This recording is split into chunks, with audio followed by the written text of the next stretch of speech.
പട്ടം പറത്താൻ നൂലില്ല. So നമ്മൾ വലിയൊരു കമ്പിന്റെ അറ്റത്ത് പട്ടം കെട്ടിയിട്ട് പറഞ്ഞ കിച്ചപ്പന്റെ നിക്കറിന് വെള്ളി എടുക്കാന്ന്. പക്ഷെ നമുക്കല്ലേ അറിയുള്ളൂ കിച്ചപ്പൻ നിക്കർ ഇട്ടിട്ടില്ല. ഇതെന്ത് ചെയ്യാൻ പോണേ? അവിടെ കൊണ്ട് കുത്തി വെക്കാൻ പോണ് കോല്. ഓലോടെ പറഞ്ഞത് അറിയാൻ പാടില്ല. അയ്യോ ഇത് വിമാനമാണല്ലോ. മക്കളെ അവര് വിട്ട് കളിക്കുക.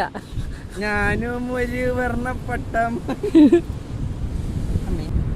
എന്താ മൂട്? ഏത് മരത്തിനോ മണ്ടക്ക് നോക്കിയാലും ഓരോ പട്ടം വെച്ചിരിക്കണം. സെറ്റാക്കി. എടാ വേറെ പൊളി മൂട്. ഇതെന്താ സാധനം? അവിടെ കൂടെ കുത്തി വെച്ചോ. കുത്തറ എന്ത് മൂട്? കഷ്ണം കിടക്കണ്ട അവിടെ അമ്മേ അത് പോത്തിൻ്റെടാ. ഞാൻ കൊത്തിയ കൊടിയാ. അതേ പൊളി മൂട്. ഇച്ചപ്പ നീ പൊളിയാടാ. സൂപ്പർ. ഏത് മൂട്? കിച്ചപ്പന്റെ പട്ടം ഇപ്പൊ കോലി പറത്തിക്കൊണ്ട് പോവും.